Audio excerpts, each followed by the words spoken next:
Welcome, everybody. My name is Helga Flores-Trejo, and I head the Global Public Affairs for International Organizations at Bayer.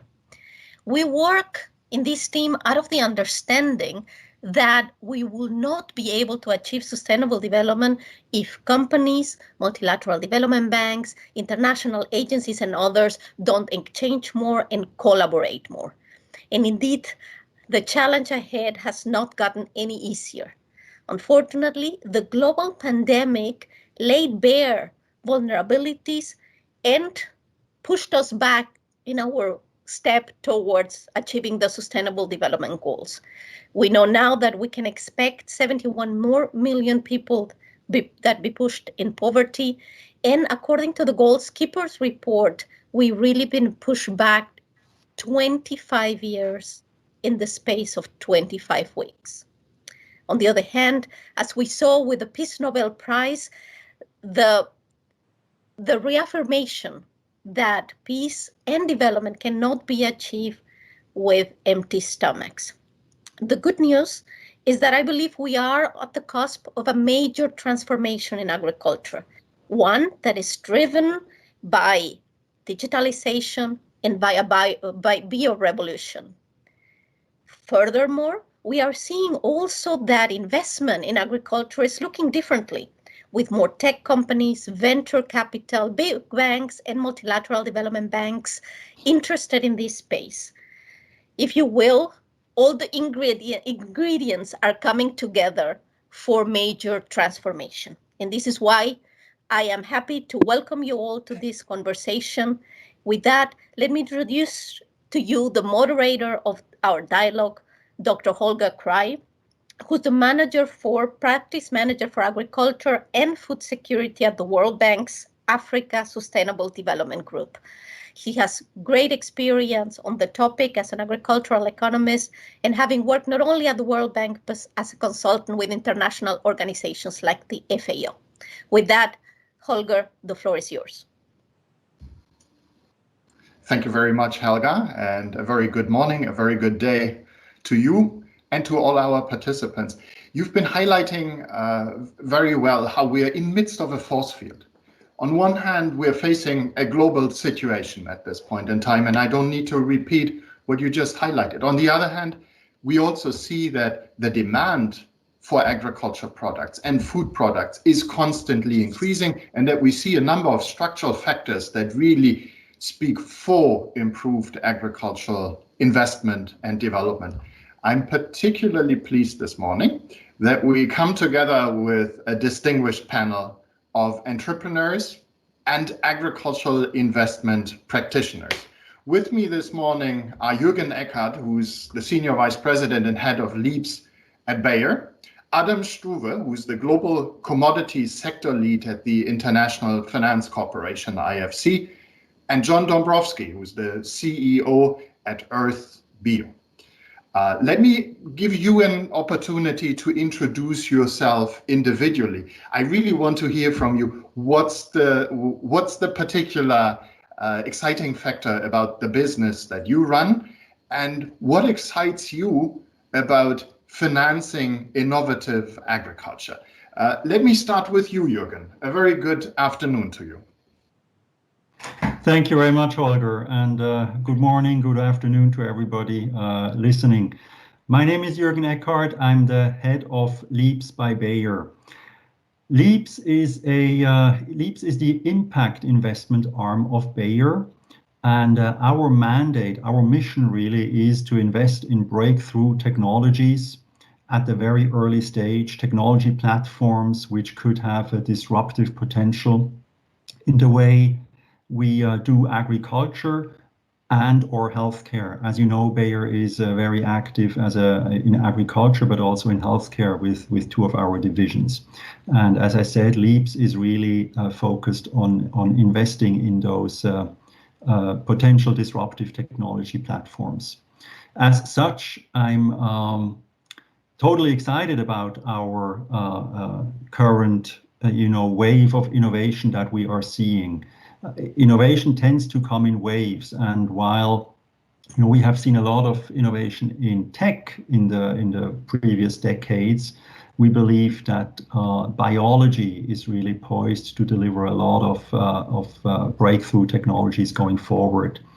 You know, Helga mentioned a Nobel Prize a couple of weeks ago. I would like to mention Jennifer Doudna and Emmanuelle Charpentier, who won the Nobel Prize in gene editing just earlier this month.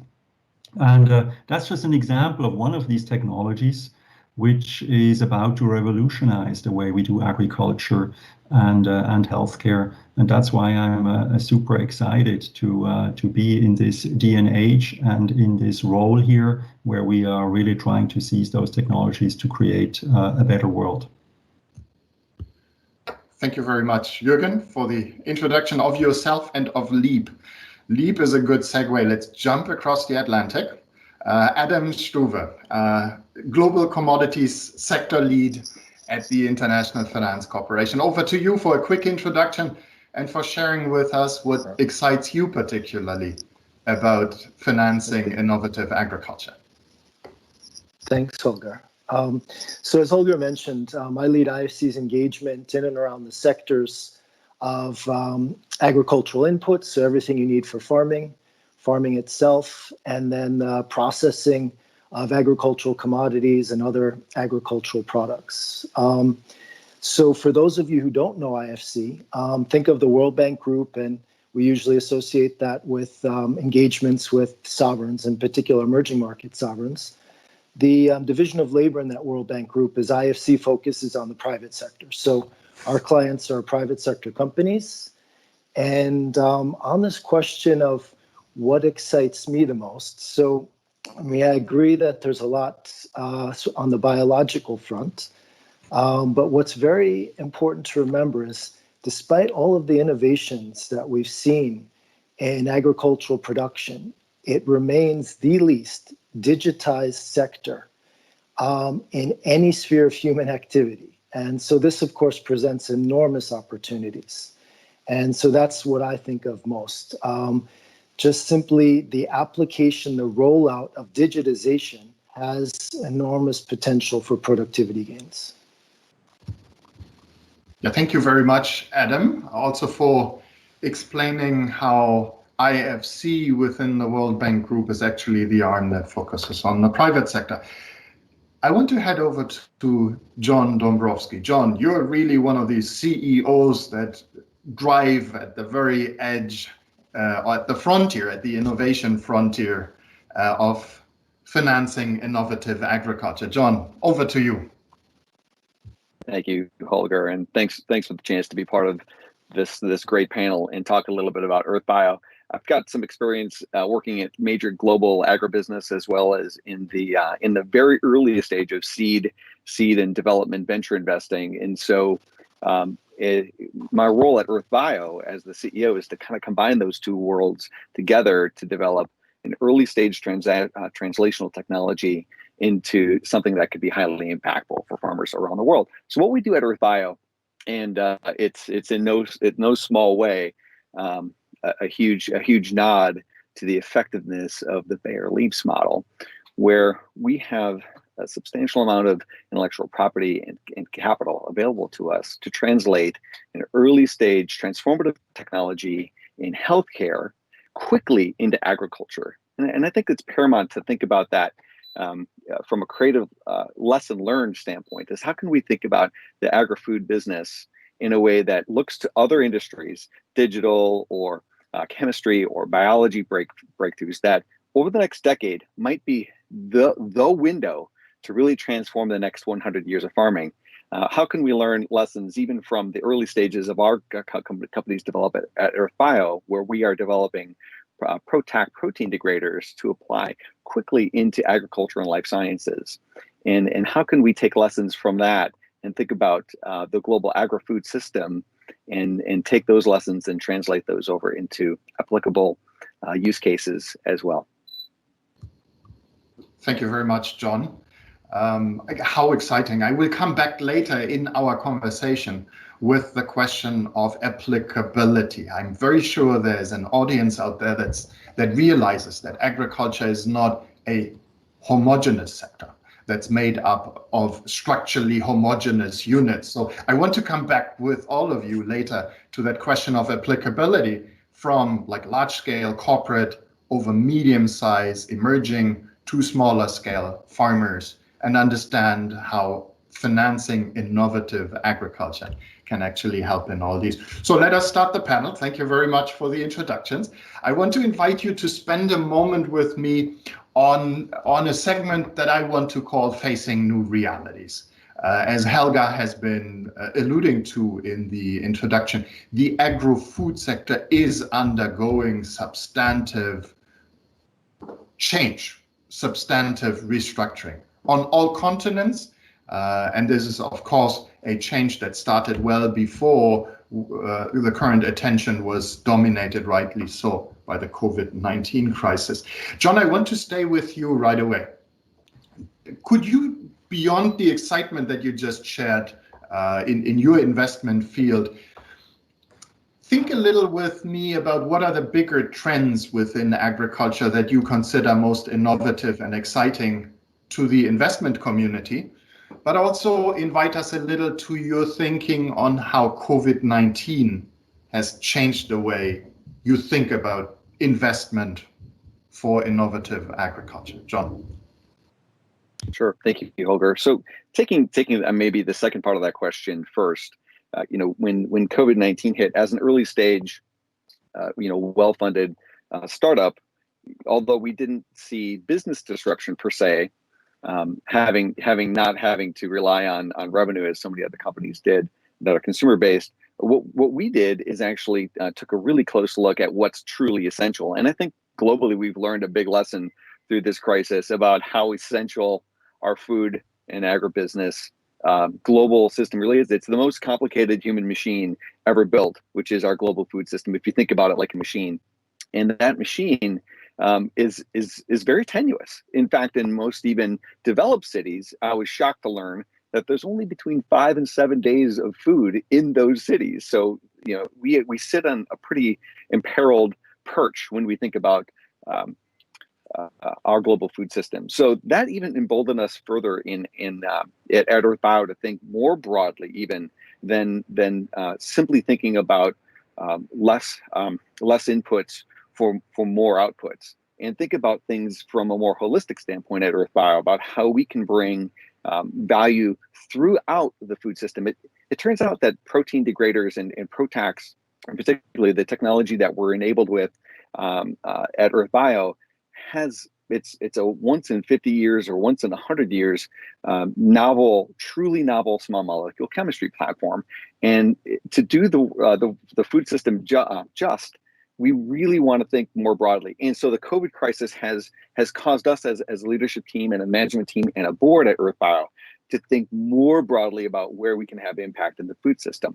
Because as the McKinsey Global Institute so rightly pointed out in their biorevolution study in May, there's up to $4 trillion worth of potential value annually to GDP globally in thinking about this intersection between biology and data science. So that's what I'm most excited about, even at Oerth Bio, but even thinking about being a participant in this global food system.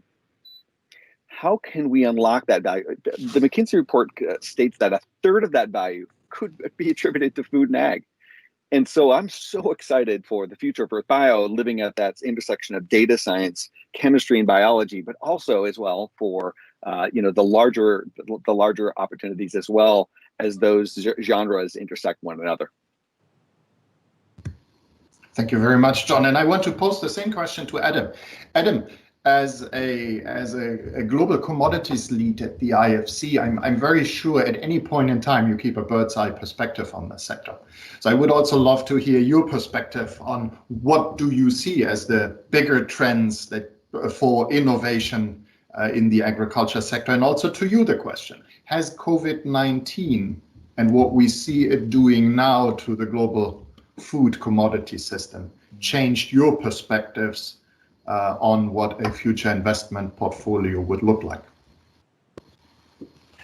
Sure. So, starting out with that big picture, the disruptions we've seen, or let's say COVID-19 related impacts, have sort of raised a lot of new thinking around what was conventional wisdom to source commodities, including agricultural commodities, from the lowest cost producers, preferably where this intersects with regions that have comparative advantage. I mean, it's very similar, I think, to what we see and hear from the manufacturing side, where very long supply chains are coming into question. And of course, when you involve, when part of your supplies end up as basic foodstuffs, there are obvious national priorities that start to come to the forefront.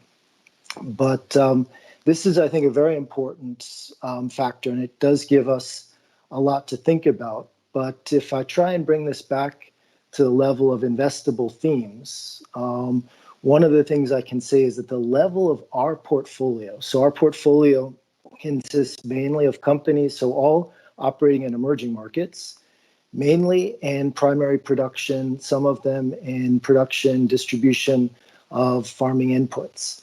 They, as a group, have been comparatively under-affected, or I should say, with a few exceptions, these companies have done relatively well.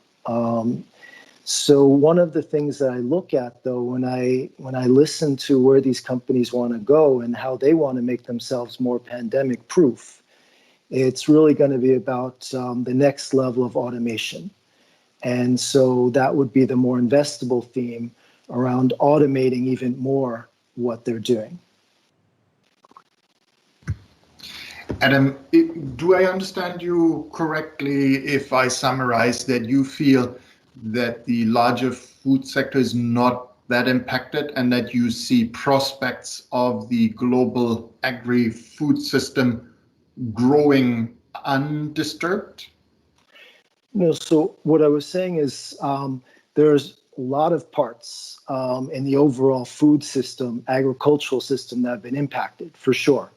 What I was saying is from our more direct experience, the companies that we're actually lending to and invested in have been comparatively not affected. So it's corners and pieces of this chain that have not been so affected. And I think that's partly to the position that they're in the agricultural production chain. In other words, very far upstream, sometimes in very large markets, which are producing for the domestic market. So it happens to be that the portfolio that we're looking after has been relatively unaffected.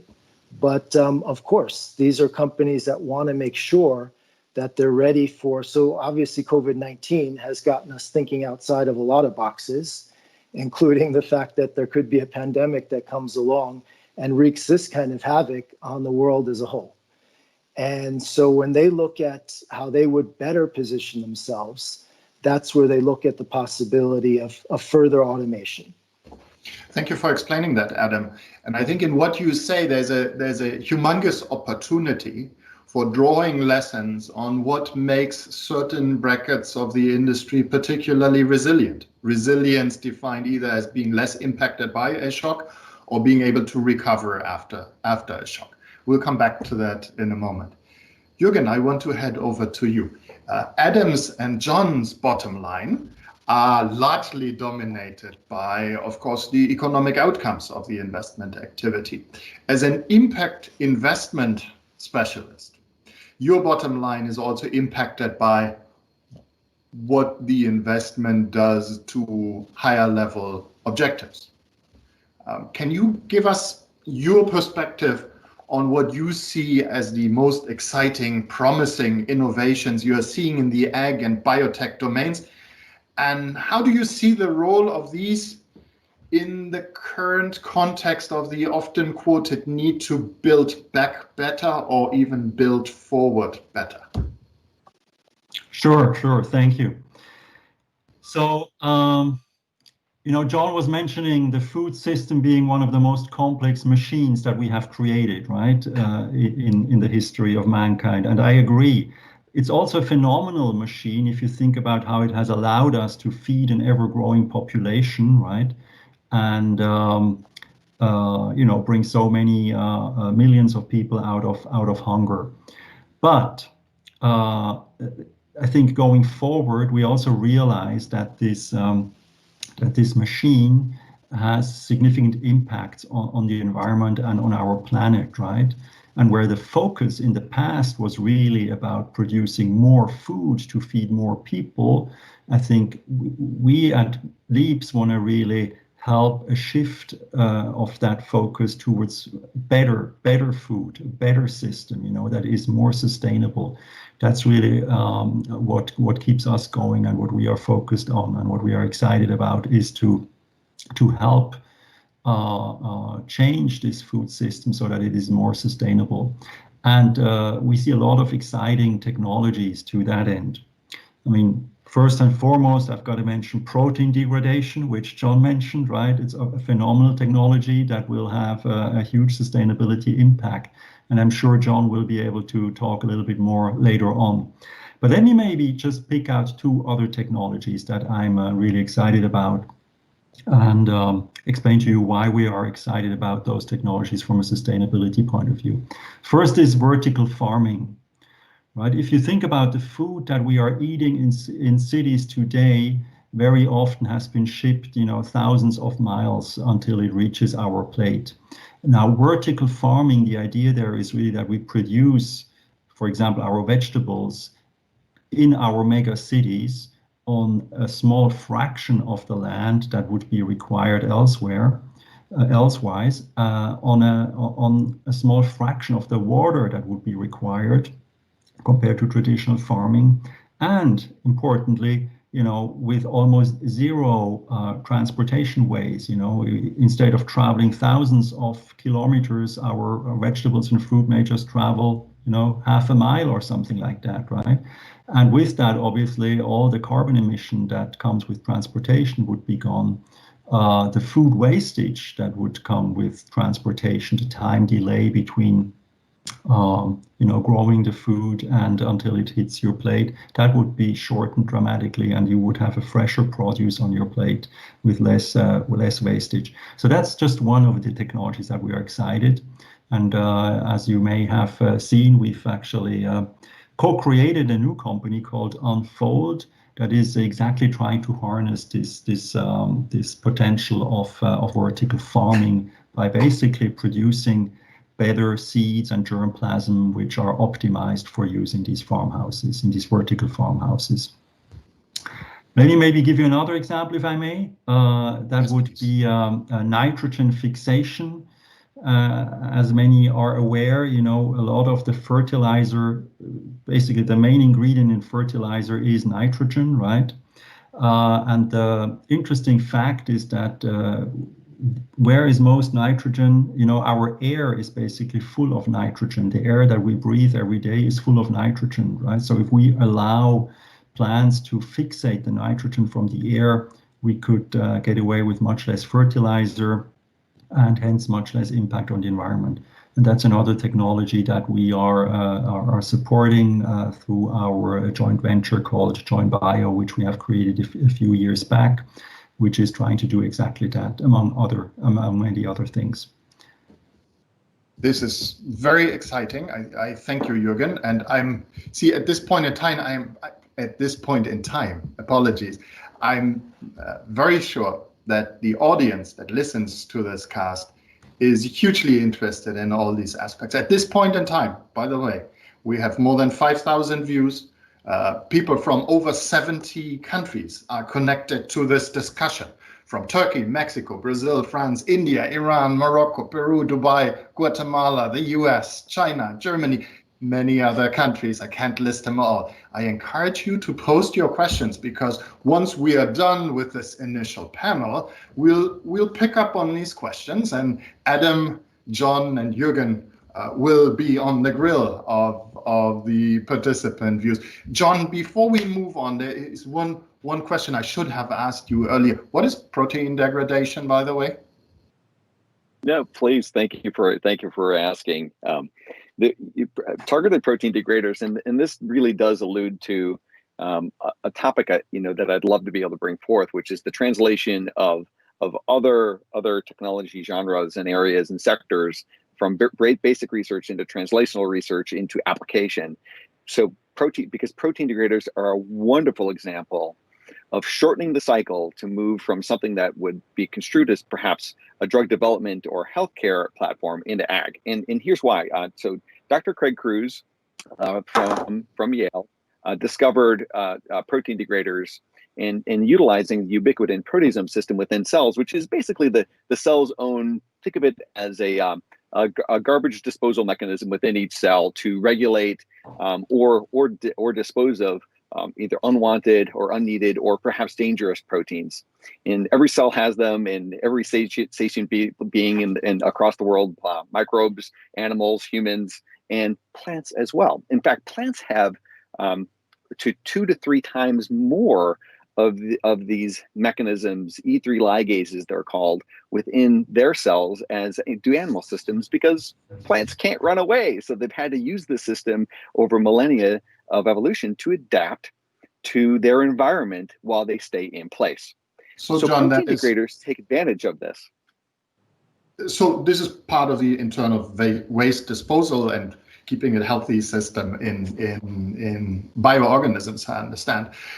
Super interesting and super relevant. See, before we now, or as we move over to how do we now identify bankable projects, investable projects, let's just quickly summarize what we've already heard from you.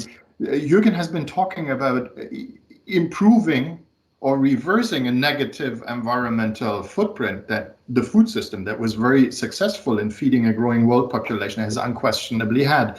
He talked about local solutions. Reminds me of the continent I mainly work on, Africa, where meanwhile 60% of the foods purchased by urban residents are PPP foods. These are packaged, processed, perishable foods. So local foods become even more important, particularly in an urban context. And Juergen, you also talked about nitrogen fixation as one of the technologies that excite you. What an exciting interface also to policy, because see, if you have agriculture policies that foster mainly monocultural systems that do not have like also nitrogen fixating crops as part of their cycle, you might have negative repercussions. We'll come to that. I want to really now dive with you into a field that most probably Adam comes across quite often, and so do John and Juergen, and that is the question. See, if all this exciting innovation is out there, are we able to identify enough bankable projects? So is agri-food actually attracting a sufficient share of the global investment capital that is around? So Adam, let me start with you. In your reality, in IFC, in having that bird's eye perspective on the agro-food sector, what limitations do you see? What limitations do you face to being able to identify sound investment and to scale current investment in the agro-food sector? So I think, it's first worthwhile explaining a little bit how we operate and the modalities through we operate. So IFC's got a couple of windows through which we invest. So very often it's in the form of lending, and it tends to be long-term lending. And then we also very selectively invest equity in agribusiness companies. And what I should say is, if the portfolio we have right now outstanding is about $1.5 billion, what we've been doing most often is investing in the long-term needs. So in other words, capital improvements with long payback periods. And this is historically what we've been most focused on, recognizing the potential that younger companies developing and implementing new technologies have in terms of what could be the productivity in the sector. We also have a window where we started investing in B stage companies. So in other words, those companies that are bringing the technologies forward. And of course, we are screening those for technologies that would be particularly relevant in emerging market contexts. So this is the overall framework and how we're operating. And when I think a little bit about how we can scale the dollars that we have to invest, at the end of the day, as big as our balance sheet is, the needs are so significant. This is one of the largest, agriculture is one of the largest sectors in all of human activity. The only way we can do this is with private sector partners and with other institutions. So what we do very often in the lending operations is we're looking at ways to bring in other lenders. So very often we can put together structures with syndicated debt, tapping commercial bank markets. If commercial bank markets aren't available for a given investment, perhaps the country environment's a bit too risky. What we're finding, and this is very encouraging, is more and more impact investors who are taking an interest in this space. And so that's making this job of mobilizing the enormous funding needs for a lot of these investments much, much easier.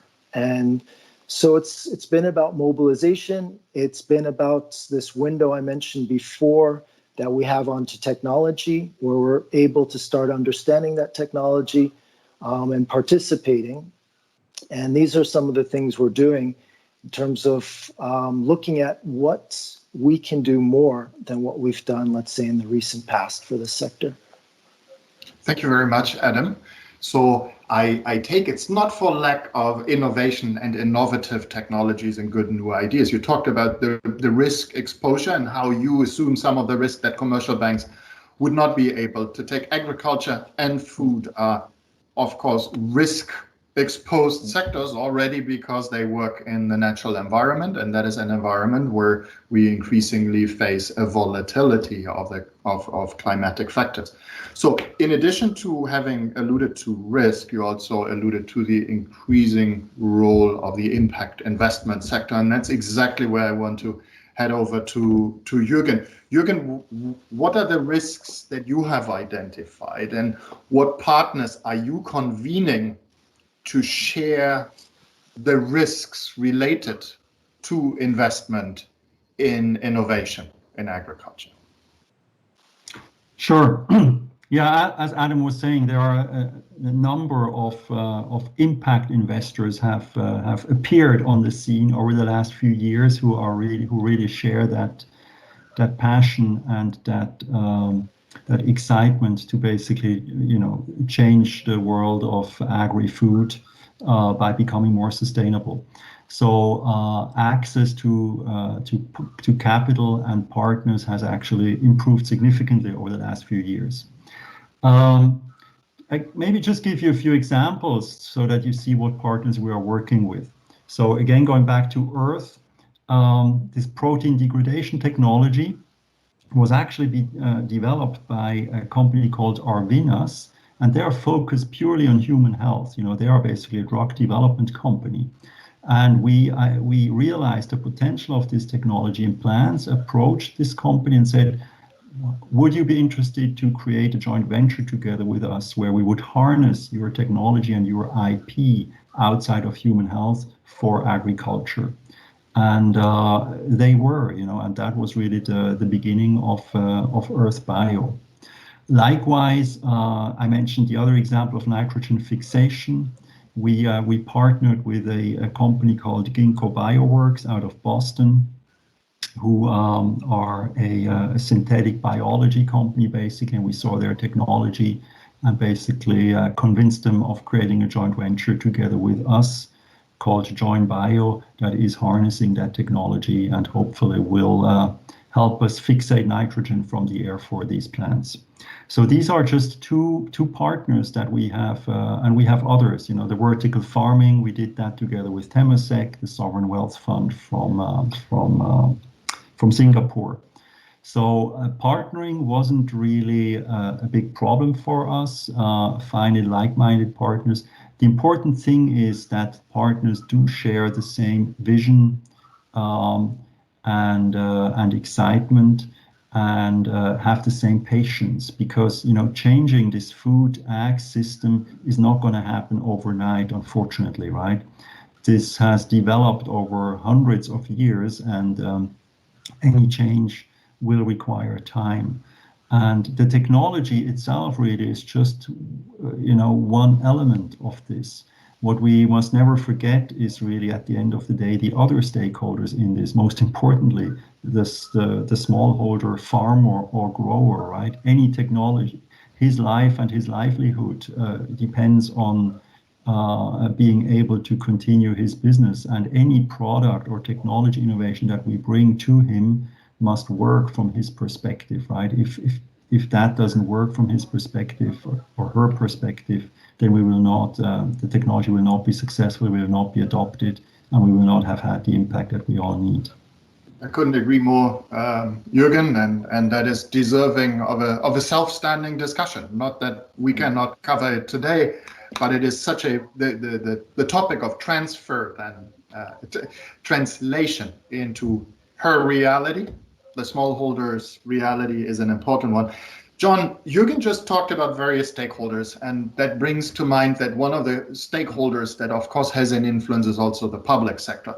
And I see quite often public sector guys talk about the private sector. So with you, I want to try it exactly the other way around. As an actual entrepreneur, investor, what aspects of risk are the ones that you see calling particularly for public-private cooperation? Sure. No, thank you. Great question. And it segues really well into what Juergen was just kind of discussing, which is translating perhaps other exciting technologies into agriculture. Sometimes is not as easy as it seems, because when compared to other markets such as biopharmaceuticals, agriculture or agri-food can kind of look like a Bic lighter next to a huge bonfire. And so companies in that sector, in the human health or biopharmaceutical drug development area, they think, oh, we'll get to ag, or we'll think about ag, but it doesn't happen as frequently as it should. So thinking about, how do we encourage that translation? How do we reduce to practice agricultural product development from other sectors that are emerging into cutting edge science? And how do we move that into agriculture quicker? So I think there's no better example than just to look in our own backyard and how Bayer leaps and impact investing, and perhaps I would say perhaps increasingly more public sector involvement earlier, like Bayer leaps, could encourage that translation of really interesting cutting edge science quicker and faster into highly focused entrepreneurial based organizations. And just by way of a couple of illustrations, I think back to even before I joined Oerth Bio a little over a year ago, there was a substantive amount of work that Bayer and Arvinas went through together to share each other's knowledge about Bayer thinking about the agricultural market, and Arvinas being the leader in the clinic and the literally inventor of the ProTech technology. Neither one of them could have done this company alone, but together they could. And so when we think about what has held back agricultural technologies in the last 10 or 15 or 20 years, it's been societal resistance to ag tech or a misunderstanding of the science around ag tech, and the I would say more acutely the lack of realization that without modern agricultural technology, biotechnology, genetics, molecular breeding, chemistry, evolution, it's life-giving technology. But so if we learn a lesson from that looking forward, because make no mistake, I firmly believe this, the next 10 years or 15 years, with the convergence of technologies, the next 10 to 15 years will completely shape the next 100 years of farming. We are at a critical time right now. And so if we don't do what we need to do, from boiling technology down to practice in agriculture and agri-food, if we don't exceptionally do this well with the public in mind, with consumers in mind, with all countries and stakeholders in mind, we will lose the game. we will lose the game. So there's where public financing can come into play. Public-private partnerships earlier on, like Bayer and Arvinas work together to form Oerth Bio. If we can have public institutions step in earlier and understand the aspects of how a technology could revolutionize ag going forward, they would bring a perspective to that isn't in stage and in place today. Thank you very much, John. And it's almost like I wish I had lured exactly that statement out of you very early in the conversation, because I do share your view that there must be a sense of urgency. That the time we need to invest into the agri-food system is now for a variety of reasons. Adam, I want to come back to you and your bird's eye perspective. What is your perspective? How can the private sector work with other partners to leverage public and private finance? And let's also spend a moment to think through how has the investment community, or is the investment community actually rallying around the efforts around the Sustainable Development Goals that John and Juergen have just been indirectly alluding to? Okay, so I guess so there's a lot of questions embedded in there, but maybe talking about very briefly the public sector side of that, I think has been the more reliable in terms of agri-finance. So what's more exciting to see is the private sector and how to bring the private sector in. And of course, we're also trying to think a little bit more in the context of the Sustainable Development Goals. And here there is an interface with dialogues that are happening in the investor community that I think are very useful. So even though there are a lot of opportunities to reduce the risk of greenwashing, social washing, governance washing, the dialogue around ESG, I think, is extremely important.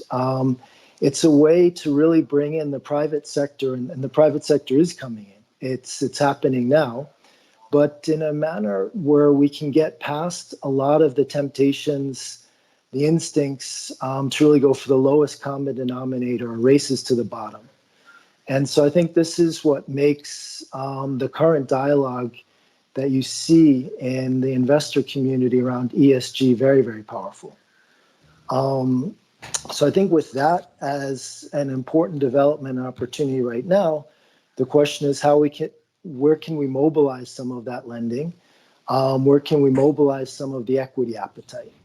And so if I think of opportunities for fixed income oriented investors, I'm thinking around opportunities with technology, which maybe to some sound very cutting edge, but if I take precision farming as an example, there are already enough proven technologies out there that this does lend itself to significant upgrades that are capital intensive, but have the right risk return profile to be very, very suitable for fixed income oriented investors.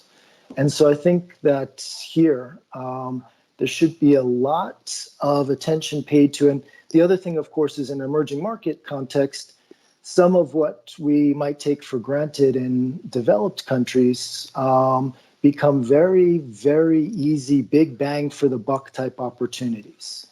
And so that would be, as I said, with these technologies that have basically emerged, but have yet to be adopted and implemented in a lot of settings. Then if we go out the risk perspective or the risk spectrum a little bit, one of the things that we've already touched on, but I think it's just so important, is the appetite that does exist now from strategic players in the sector, from institutional investors in incubators and helping generate the next generation of technology. And so those are the 2 points I see. Thank you very much, Adam. And Juergen, not directly to you now, but when I come back to you, I want to hear, do the SDGs actually matter for private sector, larger investors? I think the answer is yes, but I need Juergen Eckhardt to help me make the case around it. I want to now start, we'll continue with this panel, but I will start weaving in the many questions that we are getting from participants around the world at this point in time. But in doing so, John, I want to come back to you as a real life CEO, investor, entrepreneur. I think I have no real idea on the huge amount of early capital that is needed to get going in an industry like yours. How can I'm sure participants around the world that listen to our cast ask themselves, how can investors, founders satisfy their needs for a good amount of early capital? And what's the role perhaps of blended finance in this, John? Terrific. No, great question, and it's something that I've been struggling with and tackling with, both from corporate kind of big agribusiness side, and then also through the very early stage seed side, and now as CEO of Oerth Bio, I've seen a few different models, and also have kind of lived through what I would call agri-food venture 1.0, which really from 2013 on until about now, has seen the meteoric rise of ag venture as a sector onto itself, going from, when I first kind of got interested in this space, maybe a couple $100 million a year, a pretty paltry amount of venture capital compared to other big life sciences like pharma, all the way to $19-20 billion of invested capital on farm and then post farm translational venture funding. So that shift, kind of 1.0, is now emerging into what I would say is what version 2.0 needs to start to look like. And it's this coral reef. I like,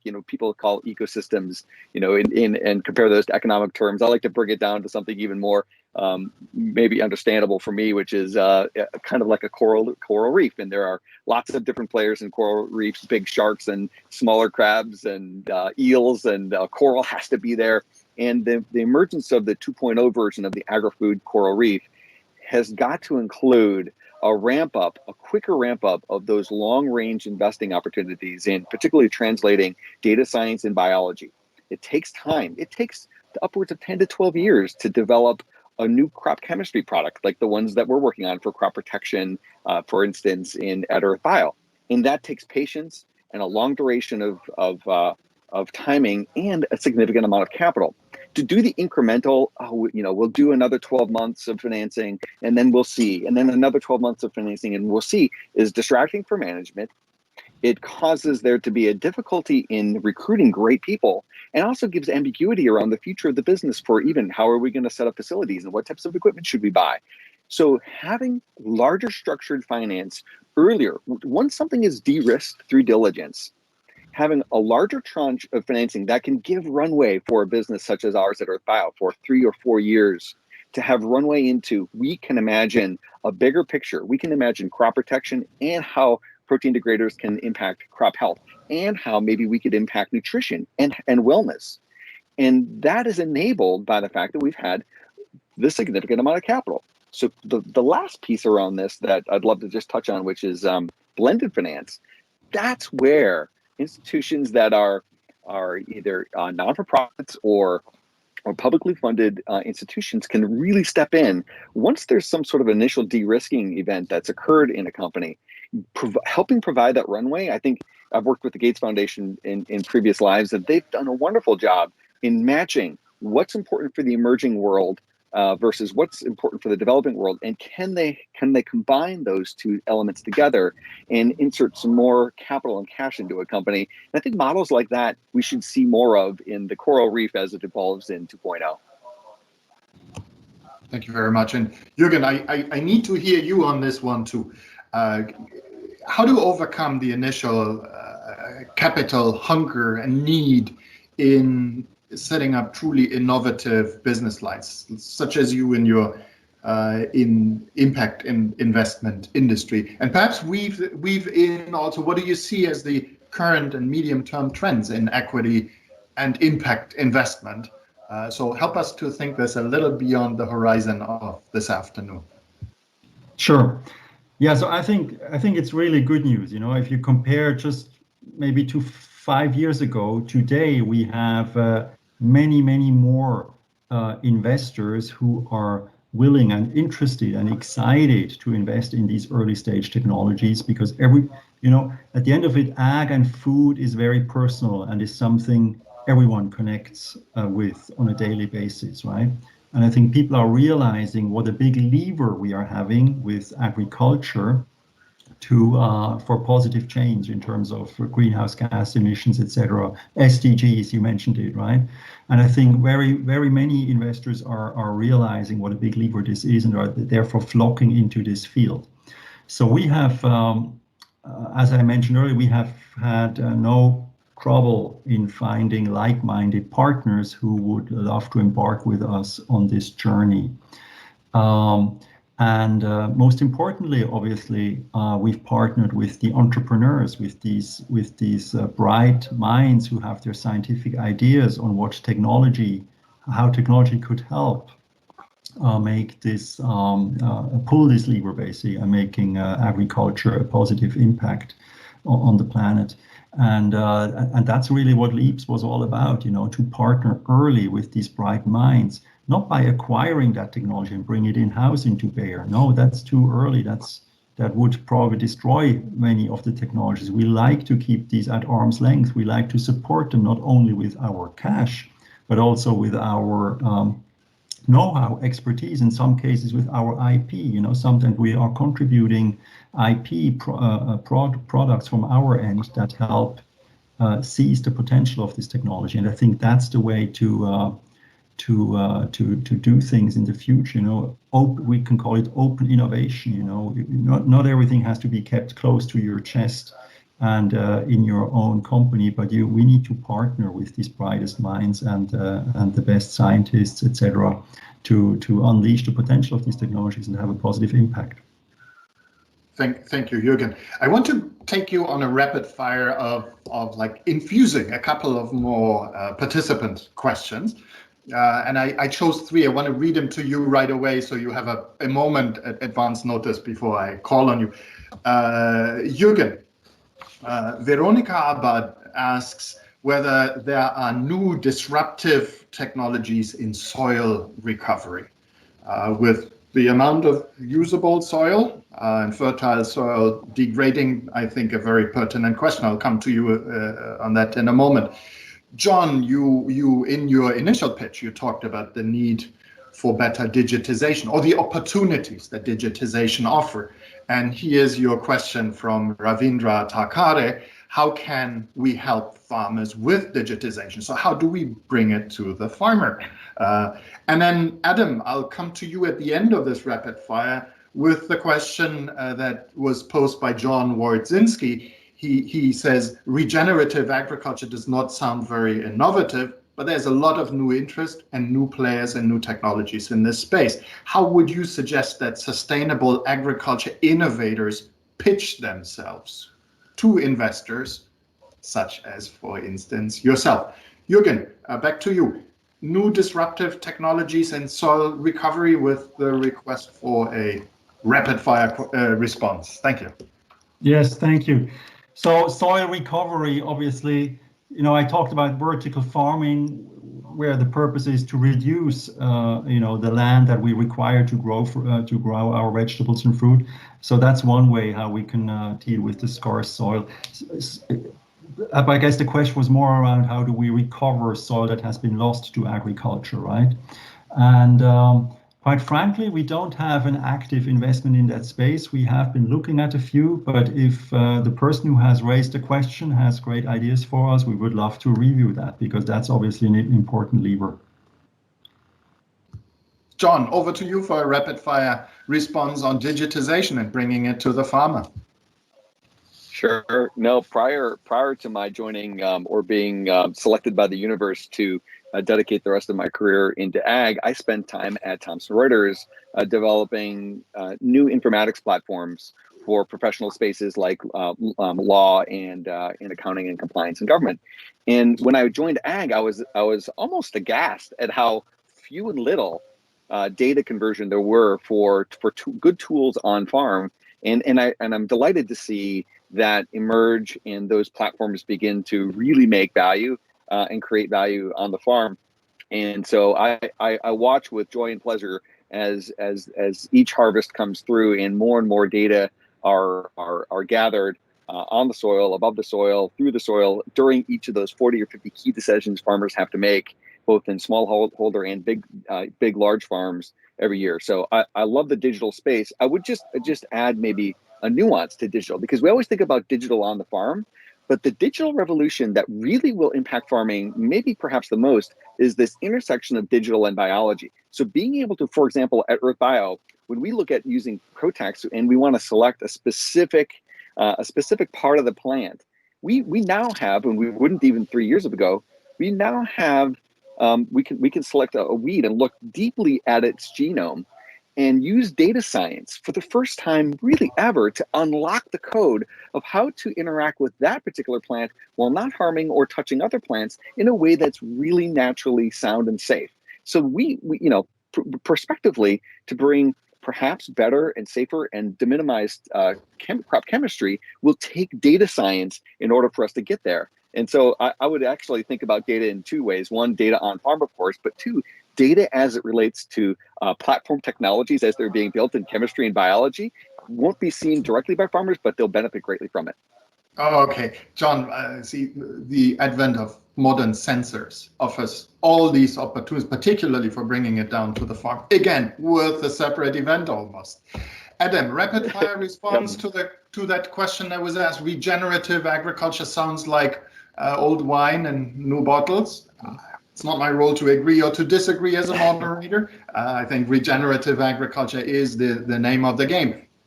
How can entrepreneurs and people with good ideas pitch that to investors? Yeah, so I mean, I think there it's pitching to investors is in a lot of ways like pitching to your final client, because that's what it's about for the investors. In other words, is this something that's actually going to sell? And that's all about the value proposition. So what I would look for as an investor, I think, is very much what the end customer would look for. So put yourself in the farmer's shoes. What's the return on investment for going to a form of regenerative agriculture? Obviously, there's got to be something a little bit proprietary there. But whatever it is, it's going to come down to whether or not the farmer has a return on investment. Thank you very much to all three of you. I really want to continue this conversation with you. Beyond being the moderator of this session, I interface with so many countries, with so many governments, with so many farmers and farmer organizations where this type of knowledge, this type of discussion is needed. And just like the participants in today's event, I cannot even pose all the questions I would have for you. I am very sure we know how to find you through LinkedIn or through direct contact.